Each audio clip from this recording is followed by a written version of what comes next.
일하는 사람의 행복을 이어주는 희망사전. 근로복지공단은 사회보험과 노동복지 서비스를 기반으로 전 노동생의 기간 동안 일하는 사람의 삶의 질을 높이기 위해 모든 노력을 다합니다. 일하는 생애를 아우르는 노동복지 허브, 근로복지공단. 일하는 사람들이 어려울 때 가장 믿고 찾을 수 있는 든든한 희망 버팀목. 근로복지공단은 모든 것에 앞서 고객 중심 공감 경영을 펼치며 언제 어디서나 일하는 사람을 틈새 없이 두텁게 보호합니다. 사람 최우선 경영을 위한 끝없는 변화, 전문성 제고, 유관기관과의 체계적인 업무 협조, 그리고 빅데이터 기반의 노동복지정책 과학화에 이르기까지 협업을 통한 책임 경영과 미래를 지향하는 혁신 경영을 선도적으로 실천하고 있는 근로복지공단. 일하는 사람을 위한 일이라면 그 어떤 혁신도 두려워하지 않습니다. 일하는 사람이 사회적 위험으로부터 안심할 수 있도록 치료부터 재활까지 보장하는 산재보험, 갑작스러운 실직에도 생활비 걱정 없는 고용보험, 일하는 사람이 사회적 위협으로부터 안전하게 보호받고 특수형태 근로 종사자도, 중소기업 사업주도, 자영업자도 모두가 안심할 수 있도록 근로복지공단은 노동자의 보험 사각지대 해소를 위해 사회안전망을 강화하고 있습니다. 출근부터 퇴근까지, 점심시간 이동 중에도, 일용직부터 외국인 노동자까지 일하다 다친 노동자 누구나 산재보험으로 신속 공정한 산재보상 시스템을 통해 노동자의 걱정을 없애주며 보다 빠르고 안정적인 일터 복귀를 할 수 있도록 맞춤형 통합 서비스 등 다양한 재활 서비스를 제공하고 있습니다. 또한 전국 10곳의 병원 및 2개 의원을 통해 재활은 물론 다양한 보건 사업에 이르기까지 국민 모두를 위한 통합 의료 서비스를 실현하고 있습니다.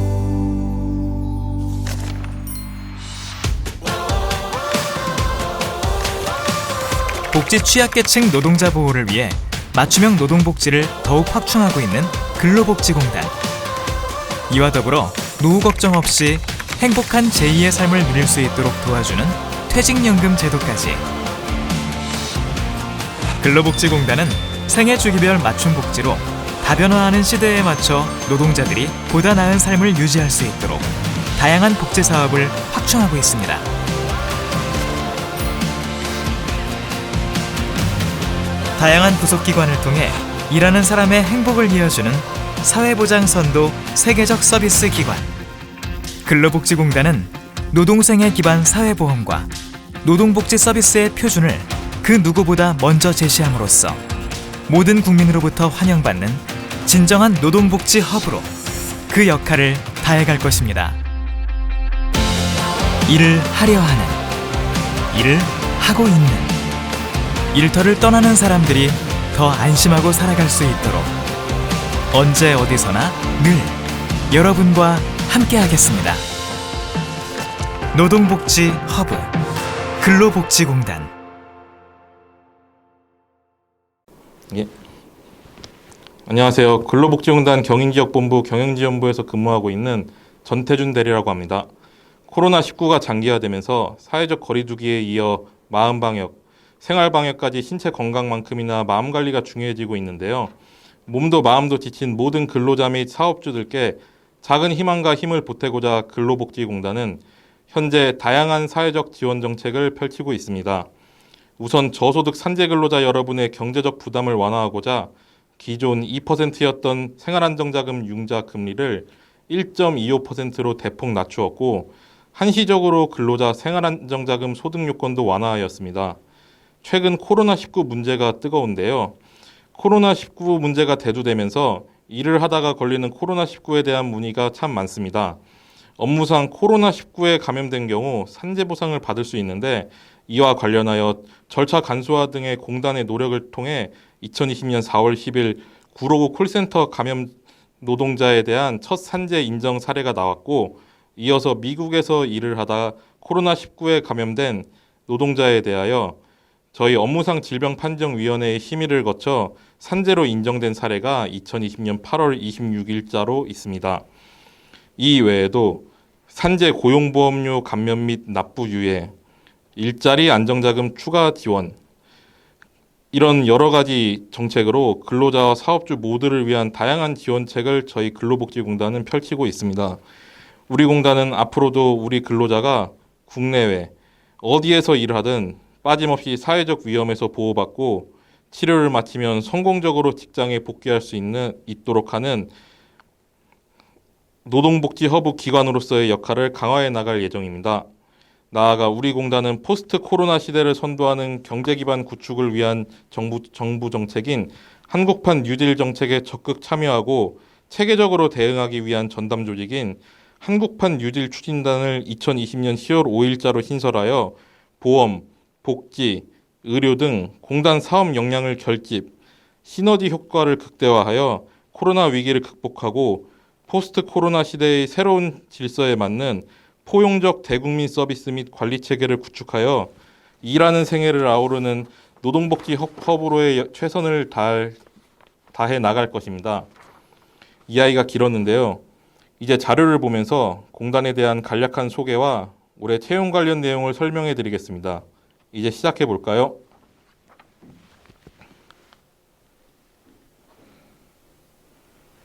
예, 저희 오늘 준비한 컨텐츠는 다음과 같습니다. 우선 근로복지공단에 대해서 간략히 소개를 드릴 예정이고요. 그리고 저희 공단의 채용 제도에 대해서 설명을 드리겠습니다.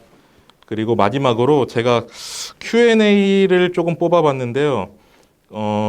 제가 만약에 지금 취업을 준비한다면 좀 가졌을 것 같은 질문들을 한번 좀 정리해서 답변을 한번 드려보도록 하겠습니다.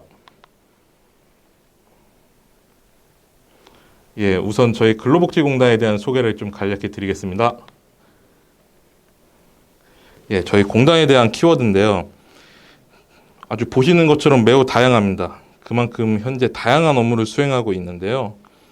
근로복지공단은 산재보험, 고용보험을 필두로 한 사회보험 및 근로복지 서비스를 기반으로 취업 및 창업에서 퇴직에 이르는 전 노동생의 기간 동안 일하는 사람의 삶의 질을 제고하고 사회적 위험으로부터 보호하기 위하여 정부 및 유관기관의 협업과 조정을 주도하는 노동복지 허브 기관이 될 것을 목표로 하고 있습니다.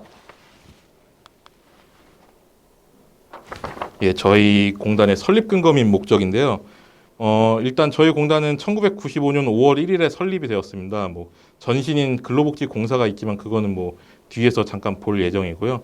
설립 근거는 산업재해보상보험법 제10조 그리고 설립 목적은 산업재해보상보험법 제1조에 있는데요.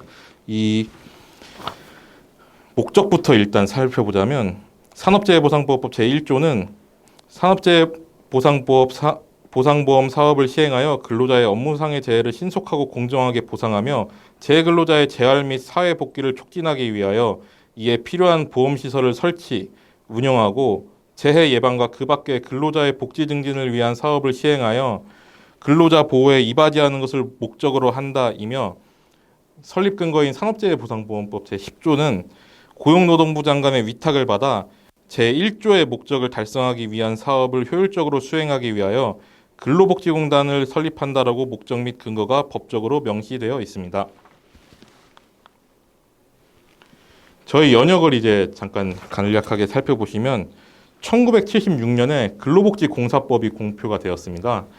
그리고 그 다음 해에 1977년 근로복지공사가 설립되었고 1995년에 이 근로복지공사가 근로복지공단으로 이제 바뀌게 되면서 실질적으로 저희 공단이 아까 앞에서 설명드렸던 것처럼 95년 5월 1일에 설립이 되게 됩니다.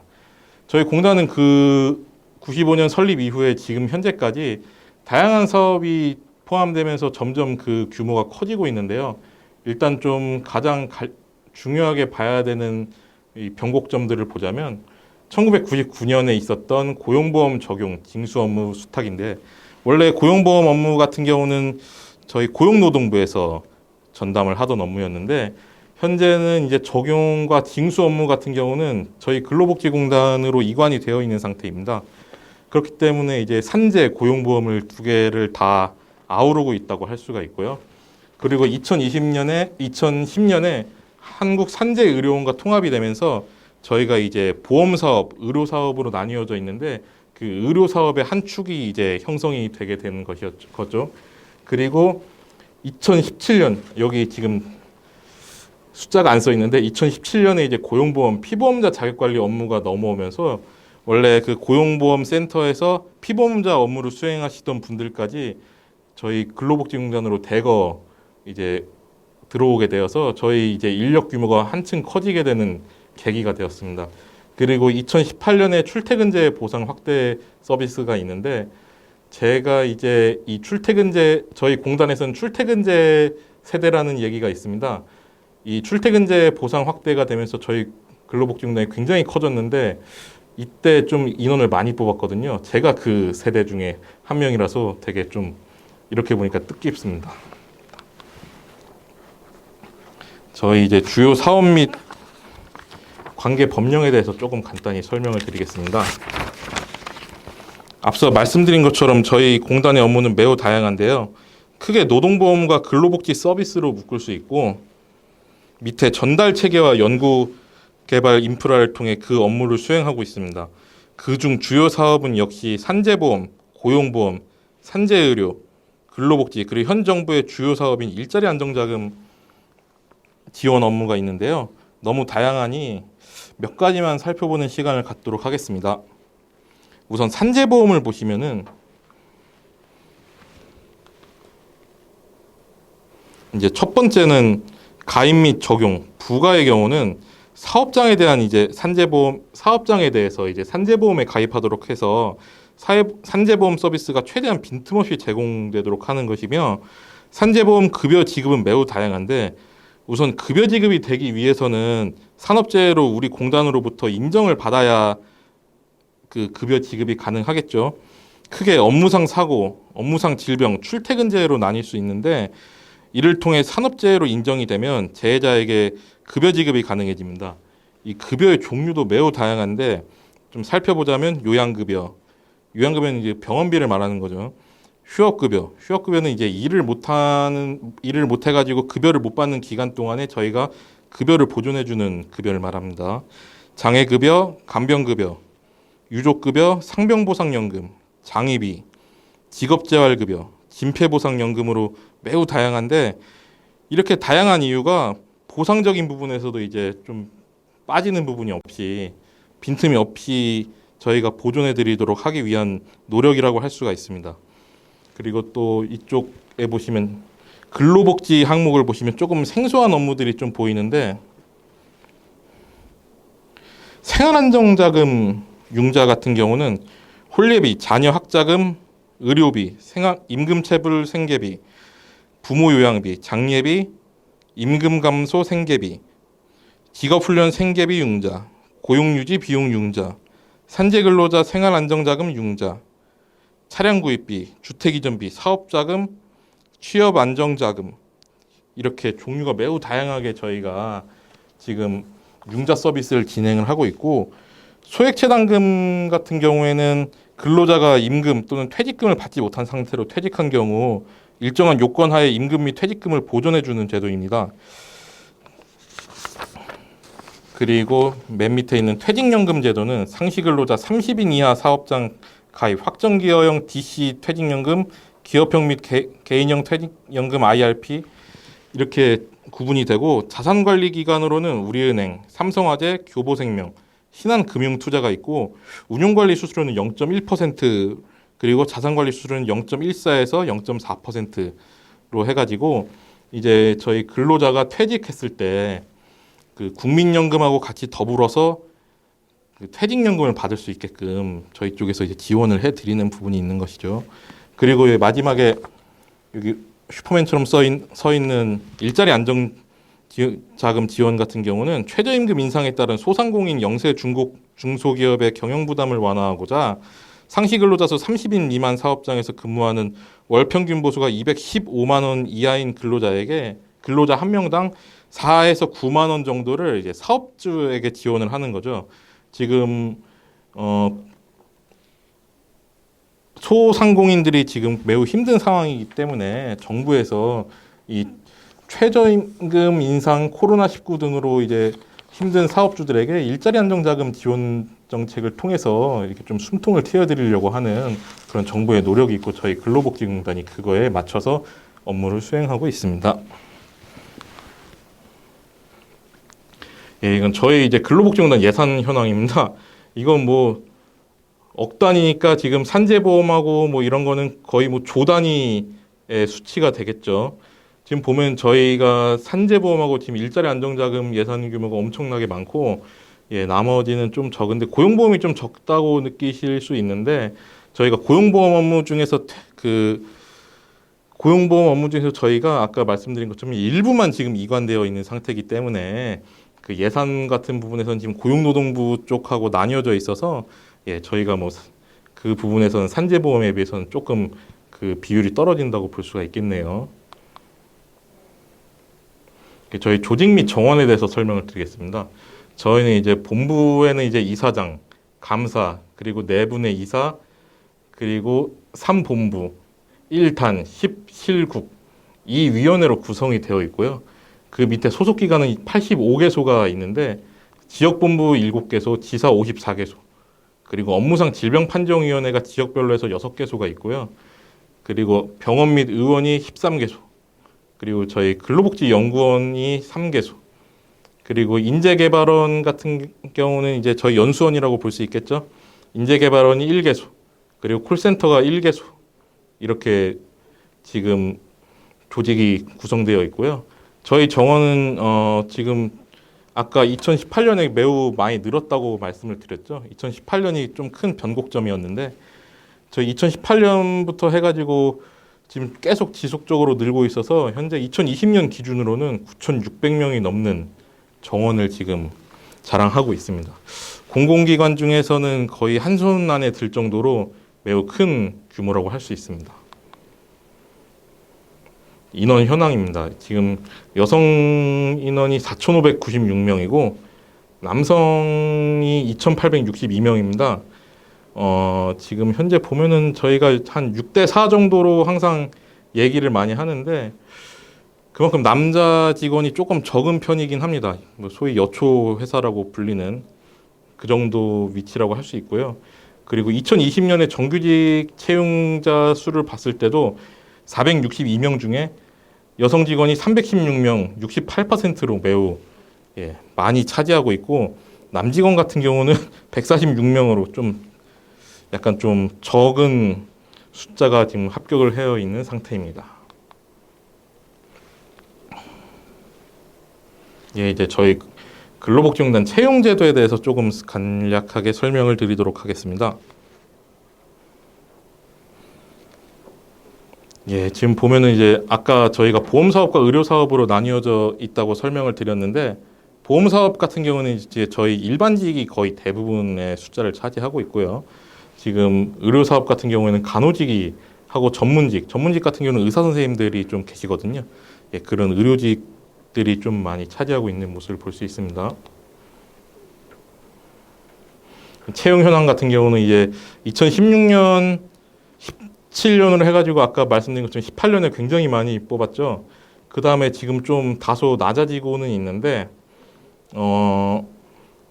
이제 2017년에 아까 말씀드린 것처럼 고용보험 피보험자 자격관리 업무 이관 및 간호서비스 품질 개선 등의 업무가 좀 추가되면서 저희 공단이 조금 인력이 좀 많이 늘어나는 계기가 좀 시작이 되었고 2018년은 출퇴근제 보상 확대, 간호간병 통합서비스 운영 등으로 인해서 신규 채용을 정말 굉장히 많이 했던 한 해가 되었습니다.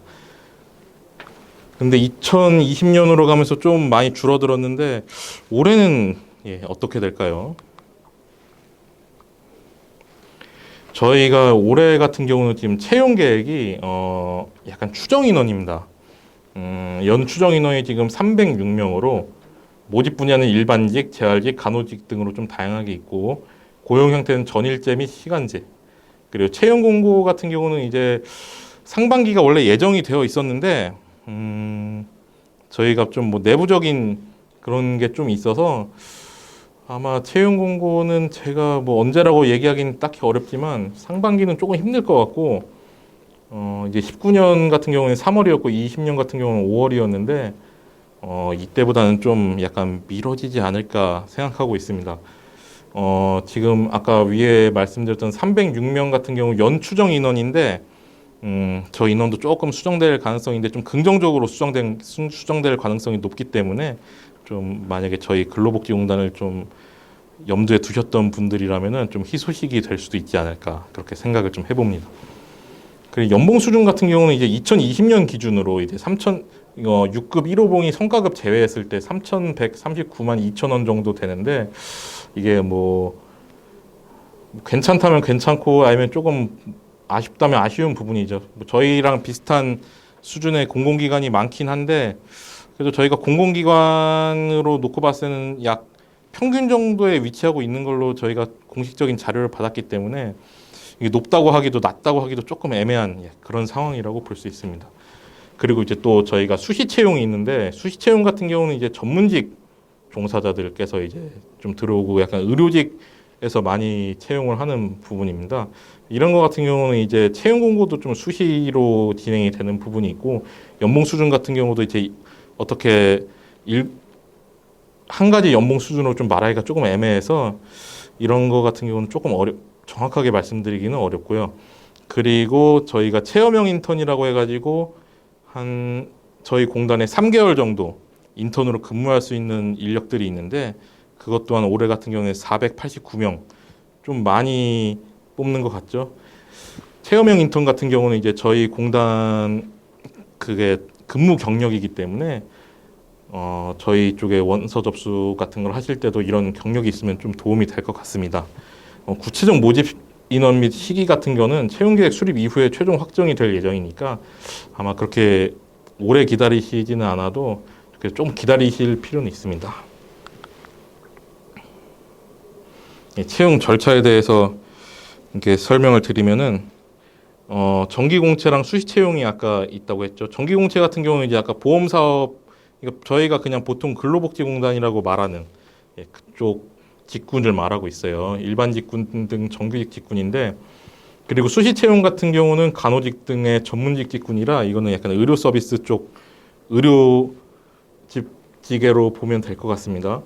정기공채랑 수시 채용 같은 경우는 조금 차이가 있는데 다른 게 아니고 여기 3번이 필기 전형에서 좀 차이가 있어요. 정기공채 같은 경우에는 이제 필기 전형이 있고 수시 채용 같은 경우는 필기가 없이 서류에서 면접으로 가는 시스템이거든요. 근데 일단 정기공채를 먼저 설명을 드리면은 채용 공고하면 이제 온라인으로 접수를 하시고 이제 서류 전형 발표가 나는데 그 전체 채용 인원의 10배수가 서류에서 선정이 됩니다. 그런 다음에 이 10배수들을 가지고 필기 시험을 보는데 필기에서 이제 3배수에서 5배수 정도가 합격을 하신다고 보시면 돼요. 근데 이때 그냥 단순히 필기만 보는 게 아니고 직업 성격 검사를 같이 봅니다. 그리고 면접을 보는데 면접 전형 같은 경우에는 뭐 예년 같은 경우에는 뭐 1대 다, 뭐 다대 다, 뭐 여러 가지 그 방식이 있었다고 하는데 최근에는 지금 1인 집중 면접으로 완전 좀 굳어져 있는 상태예요. 한 명의 그 지원자를 대상으로 해가지고 면접관이 3명에서 4명 정도 구성이 돼서 면접을 좀 심층적으로 보는 것이고요. 그리고 이제 최종적으로 합격을 하면은 처음에 원서 접수했을 때 그 서류 등에 대한 검증 절차가 있고 그리고 신체 검사 공무원 신체 검사로 이제 가름이 되는데 그걸 병원 가셔가지고 신체 검사 하셔서 저희 쪽에 제출을 해주시면은 최종적으로 이제 선발이 되는 겁니다. 수시 채용도 뭐 저 위랑 비슷한데 필기가 없기 때문에 직업 성격 검사를 면접 전형 때 보신다고 보시면 돼요. 이게 이제 평가 항목 및 배점인데, 요게 매년 조금 바뀌는 부분이 있어서 제가 2021년에는 어떻게 될지는 제가 인사부에 물어는 봤는데 아주 명확한 답을 듣지 못해서 제가 작년 거를 일단 기준으로 좀 갖고 와봤습니다. 일단 뭐 자기소개서 같은 경우는 이제 적부로 좀 보시면 되고 교육사항 적는 항목이 있는데 교육사항이 30점, 이제 자격사항 같은 경우는 이제 뭐 전산, 뭐 컴퓨터 활용 능력 1급이나 워드 프로세서 1급 이런 게 있죠. 그리고 국어 능력 시험, 그리고 한국사 검증 시험 같은 게 자격사항이 60점, 그리고 경력사항이 10점이 있는데 이게 공단 및 공공기관 청년 인턴 혹은 뭐 저희 공단에서 근무한 뭐 공무직 같은 경력 같은 게 다 인정이 돼요. 그렇기 때문에 이제 경력사항 10점에 이제 포함이 되고 우대 가점 같은 경우는 보훈이나 장애인 등의 그 사회형평 우대 10점 가점이 있습니다. 이거는 10점을 다 주는 건 아니고 이제 그 보훈이나 장애인 같은 경우도 등급이 있기 때문에 그 등급에 따라서 이렇게 좀 차등적으로 부여된다고 보면 됩니다. 아까 여기 교육사항 같은 거는 이렇게 말씀을 드렸는데 이게 저희 근로복지공단의 직무 관련 교육이거든요. 그러니까 설명드리면 법학, 행정학, 경영학, 경제학, 회계학, 통계학, 사회복지학 이게 지금 일반직 같은 경우는 이런 기준이고 이게 저희가 재활직도 있고 그리고 심사직이라고 간호사신데 저희 쪽으로 오시는 분들이 있기 때문에 의료사업으로 안 가고 그런 분들 같은 경우는 이 직무 관련 교육 내용이 조금 다르기 때문에 이런 거는 좀 저희가 이제 채용에 대해서 설명이 나올 때 한번 확인해 보실 필요가 있습니다.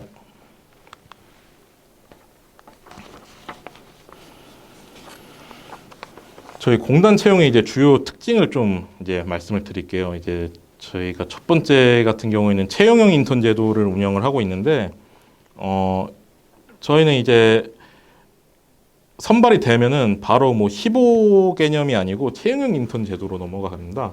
정규직 전환을 전제로 선발하는 인턴 개념이라고 보시면 되는데, 인턴 기간 종료 후에 평가를 거쳐서 최종 정규직 채용이 돼요.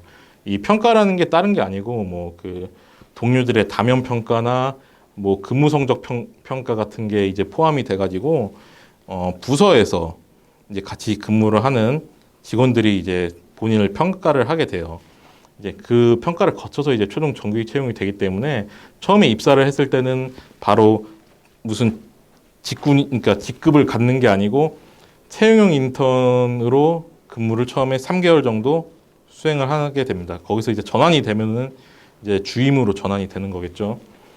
그리고 저희 채용의 또 다른 특징이 권역별 채용입니다. 저희는 이제 전국 단위로 채용을 하질 않고 이제 권역별로 나눠서 채용을 하는데 저희가 아까 말씀드렸지만 그 지역 본부가 7개가 있어요. 그래서 그 보험 사업 같은 경우는 7개 권역, 그리고 의료 사업 같은 경우에는 4개 권역으로 지금 구성이 되어 있거든요. 이 권역별로 이제 채용이 되고 이 권역간은 이제 전보 제한이 5년입니다. 이게 무슨 말씀이냐면 저는 지금 인천에서 근무를 하고 있는데 만약에 제가 여러 가지 이유로 뭐 서울이나 이런 쪽으로 가고 싶다. 이런 경우에도 지금 전보 제한은 5년이 있는 거예요. 제가 여기서 최소한 경인 지역에서 5년은 근무를 해야 서울로 뭐 갈 수 있는 그런 기회를 얻을 수 있는 거죠. 사실 그것도 다 옮길 수 있는 건 아니고 여러 가지 그 재반 상황을 봐가지고 평가가 이루어져서 옮길 수가 있습니다. 이게 왜 그렇게 되냐면은 지역 간 이제 적정 충원이 유지가 좀 될 필요가 있습니다. 이게 인기가 있는 지역이 당연히 있는 것이고 없는 지역도 있기 때문에 좀 그렇고 그 비연고 근무에 대해서 최소화하려는 저희 공단의 노력이라고 볼 수 있습니다. 여러 공단에서 보면은 비연고 근무 때문에 좀 직원들이 이탈하는 경우들이 많이 있는데 저희 근로복지공단 같은 경우는 최대한 그 연고지를 배려해 주려고 하고 있기 때문에 이런 부분에서는 좀 좋은 점이 아닌가 생각합니다. 그리고 세 번째로는 다양한 채용 직군에 대해서 말씀드릴 수 있는데 의료직, 간호직, 전문직 등 저도 직군을 다 알지 못할 정도로 다양한 직군으로 채용이 되고 있고 지금 향후에 울산병원이 이제 곧 개원될 예정인데 이 경우에는 이제 의료 관련 전문 인원이 좀 많이 채용이 될 예정이에요. 2024년 같은 경우에는 의료 서비스가 지금보다 훨씬 더 커지는 계기가 될 수 있을 것 같습니다. 그리고 네 번째 같은 경우 이전 지역 인재 채용에 대해서 설명을 드리자면은 이제 부산, 울산, 경남권역 채용에 좀 이게 상관이 있는 건데 이게 저희 지금 공단 본부가 울산으로 이전되어 있는 상태라 울산 지역에 있는 대학교 학생들을 좀 이렇게 비율에 맞춰서 채용을 좀 우선적으로 해드리고 있어요. 지금 보면은 2019년 같은 경우에는 이제 부산, 울산, 경남권역에서 채용된 사람들의 21%, 그리고 2020년에는 24%, 그리고 올해는 이제 27%를 지금 목표로 하고 있는 것 같습니다. 이전 지역 인재 육성을 위한 게 지금 저희 근로복지공단 본부가 있는 울산 지역을 좀 이렇게 교육적으로 육성을 좀 하기 위한 여러 가지 사회 지원 서비스라고 볼 수가 있거든요. 그렇기 때문에 그와 관련된 현장 실습 제도 같은 경우도 꾸준하게 운영이 되고 있습니다. 예, 이제 마지막으로 제가 만약에 지금 수험생이었다면 가졌을 만한 그런 질문들을 조금 이제 모아봤거든요. 한번 같이 살펴보실까요?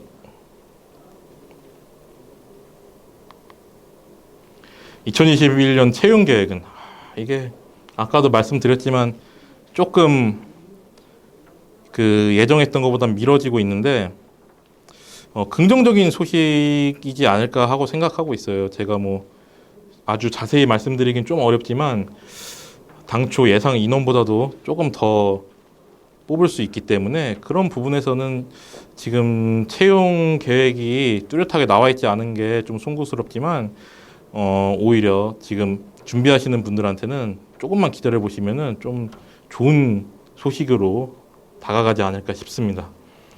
그리고 두 번째, 근로복지공단에서 가장 중요하게 여기는 선발 기준은 무엇인가인데요. 가장 중요하게 여기는 점을 꼽긴 어려운데 제가 개인적으로 생각하는 부분은 책임감이거든요.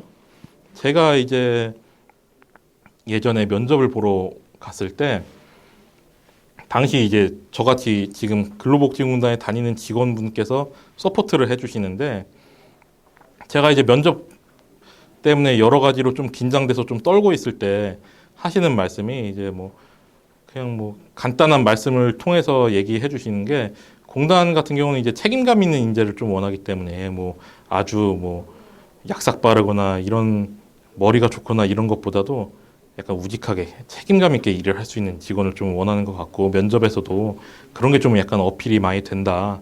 그런 식의 말씀을 좀 해주셨거든요. 그때 좀 면접에서 많은 도움을 받았는데 제가 계속 근로복지공단에서 근무를 하면서도 이 책임감만큼은 항상 좀 잊지 않고 기억하고 있으려고 하고 있거든요.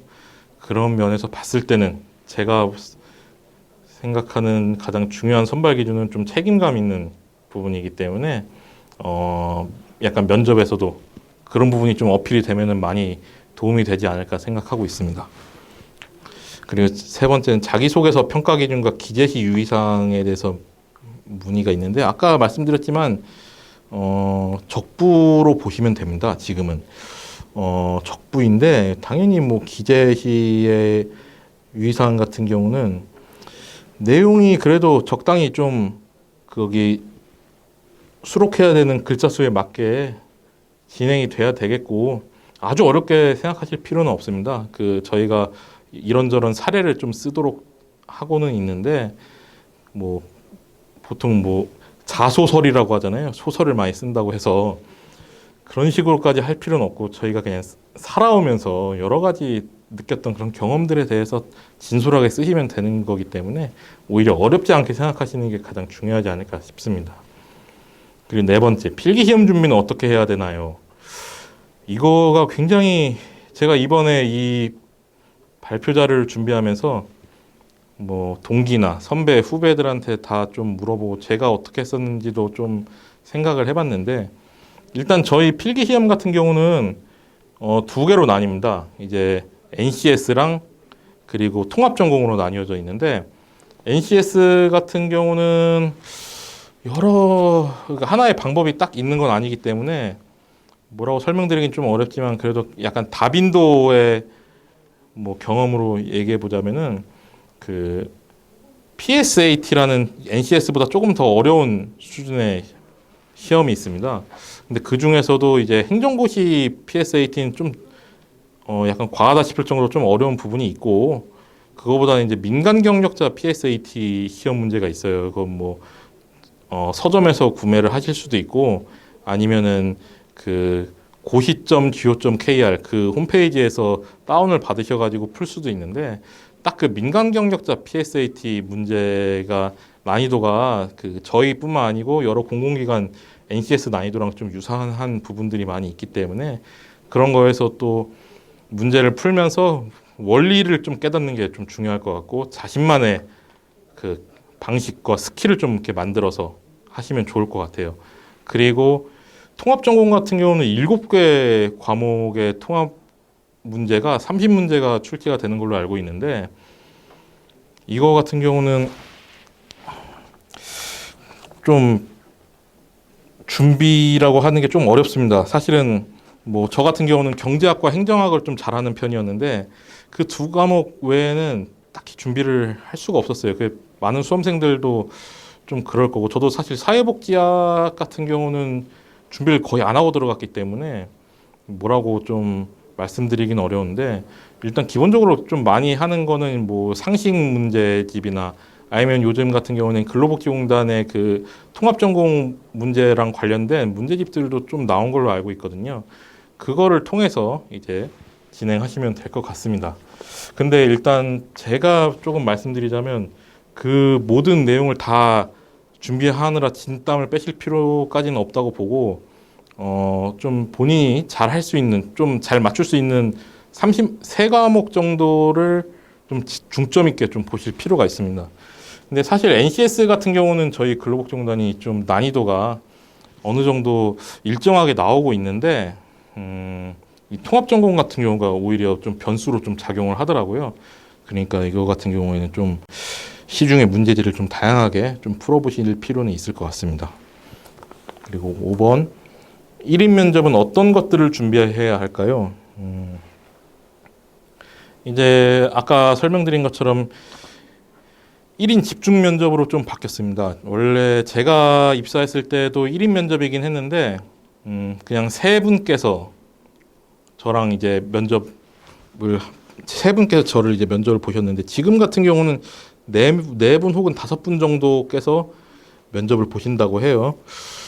1인 면접 같은 경우에는 일단 기본적으로 준비해야 되는 부분은 근로복지공단의 미션이나 비전 같은 내용들을 홈페이지 등을 통해서 알고 가시거나 아니면 뭐 제가 앞에서 설명드렸던 근로복지공단의 그 사업을 좀 간략하게라도 정리해 가서 숙지해 보시면은 좀 그런 질문이 나왔을 때 좀 적절하게 대처를 하실 수가 있을 것 같고 실제 면접에서 가장 중요하게 보는 부분은 뭐 제가 면접을 다녀오신 뭐 저보다 한참 위에 이제 뭐 부장님들이나 이런 분들께 살짝 얘기를 들어보면은 좀 의사소통 능력을 좀 많이 보시는 것 같아요.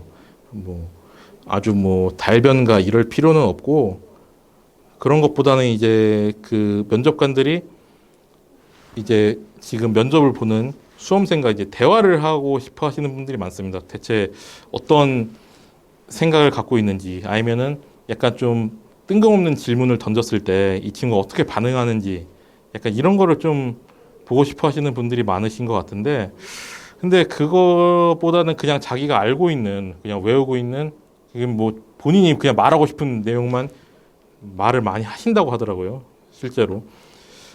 오히려 그래서 면접을 막 체계적으로 준비하지 않은 분들이 면접에서 좋은 결과를 얻는 케이스도 많다고 합니다. 좀 본인이 긴장을 좀 덜 하고 면접관이 얘기하는 거 제대로 듣고 뭐 본인이 몰라도 돼요. 어쨌든 대화를 하듯이 면접을 하면은 그런 의사소통 능력을 좀 많이 보시기 때문에 좀 어필이 많이 되지 않을까 생각을 합니다. 그리고 6번 채용형 인턴의 정규직 전환 비율은 제가 채용형 인턴 때 이 정규직 전환 비율이 되게 궁금했었어요. 뭐 처음에 모집 공고가 났을 때 정확한 비율이 나와 있지 않았기 때문에 이게 내가 뭐 여기서 채용형 인턴으로만 그냥 근무하다가 정규직이 안 되고 뭐 떨어지는 게 아닐까 약간 이런 걱정도 좀 많이 했었었는데 제가 알기에는 뭐 특이사항이 없으면은 거의 100%라고 보시면 됩니다. 특이사항이라 하면은 뭐 보면은 직원들하고 뭐 불협화음을 일으킨다던가 아니면은 뭐 업무를 했는데 좀 치명적인 실수를 했거나 실수가 이제 일반적인 실수는 다 커버가 되고요. 근데 그리고 또 채용형 인턴한테 아주 뭐 중차대한 일을 맡기지 않기 때문에 실수가 있어도 뭐 그게 뭐 그렇게 큰 문제가 되지 않는데 뭐 좀 악의적인 행위를 한다거나 이런 경우에는 이제 좀 전환이 안 되는 경우가 있는데, 그런 경우는 거의 드물고, 제가 입사했을 때도 몇 분이 안 되긴 했는데 한 200명 중에 뭐 1명, 뭐 2명 이 정도 비율이었던 것 같아요. 그러니까 뭐 크게 걱정하실 필요는 없고, 뭐 아예 그 전환이 100% 전환되는 기수들이 제 뒤로도 위로도 되게 많았기 때문에 크게 걱정하실 필요는 없습니다. 그리고 마지막으로 근로복지공단이 타기업에 비해 갖고 있는 단점에 대한 얘기인데, 일단 단점부터 좀 말씀을 드리면은, 저희가 아까 처음에 설명드린 것처럼 업무가 굉장히 좀 스펙트럼이 넓습니다. 그러다 보니까 이것 때문에 일단 업무가 너무 많아서 숙지하기도 어렵고, 그리고 업무량도 좀 생각보다 많아요. 뭐 고용보험 같은 경우는 이제 전 국민을 좀 대상으로 좀 확대 적용하려는 부분도 있기 때문에, 그런 부분에서도 좀 저희가 인력을 더 받아야 되는데 인력 대비 일이 좀 많다. 그래서 뭐 인터넷 같은 경우에도 저희 근로복지공단에서 퇴사하시는 분들이 업무가 너무 많아서 퇴사한다. 업무가 너무 힘들어서 퇴사한다. 그거 맞는 말씀이세요. 좀 업무는 약간 많긴 한데, 이와 관련해서 저희가 그래도 저희 지금 공단 본부에 뭐 계신 뭐 이사님들이나 아니면 저희 뭐 노조에서도 이런 부분에 있어서 업무량 경감을 하기 위해서 꾸준히 노력을 하고 있고, 지금 사실 뭐 외부에 이렇게 말씀드릴 내용까지는 아니지만 내부적으로는 어느 정도 좀 가야 할 지향성도 좀 찾았기 때문에, 제가 봤을 때는 뭐 이런 업무량이 너무 과도해서 힘들어하는 이런 부분들이 완전 해소까지는 아니어도 어느 정도는 좀 해결이 될 수 있는 그런 미래가 좀 가까워졌다고 생각이 되고요.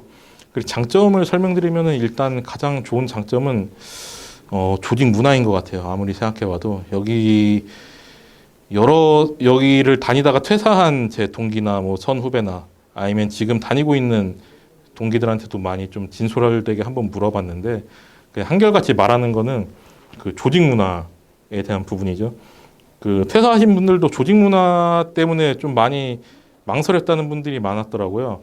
저도 사실 그 조직 문화가 너무 좋아서 여기에 좀 잘 이렇게 적응하고 근무하게 되었는데, 일단 기본적으로 그 하위 직급에 대한 배려가 많은 그 공단입니다. 상위 직급들이 뭐 하위 직급에 대해서 이렇게 좀 인간적으로 다가서려는 부분도 있고, 그렇지만 또 뭐 너무 부담스럽게 오시지는 않고요.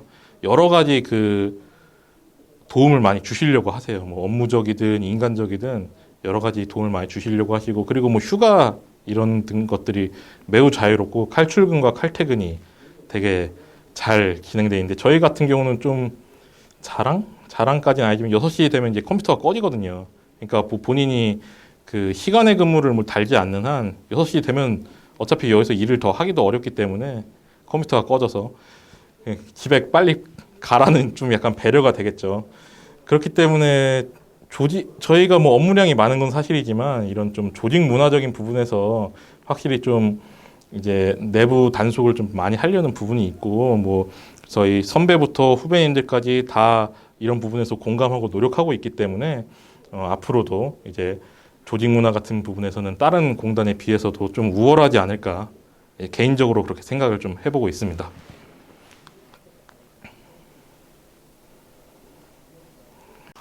오늘 제가 뭐 많은 도움이 되었는지 모르겠네요. 이게 좀 더 상세하게 말씀을 드리고 싶었는데, 저희가 지금 제가 갖고 있는 시간도 좀 한계가 있고 해서 이게 내용 전달이 많이 잘 됐을지 모르겠습니다.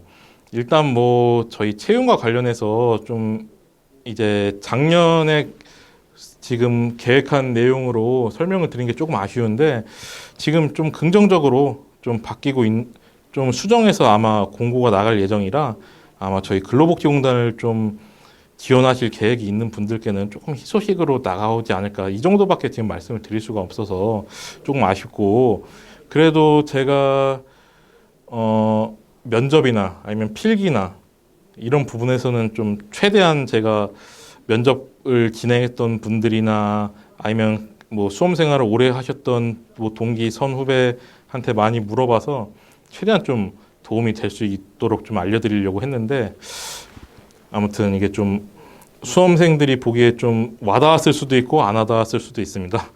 좀 특히 또 면접 같은 데서 약간 대화하듯이 이런 거는 조금 이제 준비를 더 어떻게 해야 될지 모르실 수도 있는데, 이게 항상 말씀드리는 거는 면접은 조금 힘을 빼고 해주셨으면 좋겠고, 본인의 좀 약간 진정성 그리고 뭐 책임감 있는 모습, 그런 거 좀 보여주시면은 많은 도움이 될 것 같고, 필기도 아까 제가 설명드린 것처럼 그거가 거의 연수원이든 어디든 제가 만난 많은 직원들이 가장 다빈도로 하는 방법을 좀 설명을 드린 거였어요.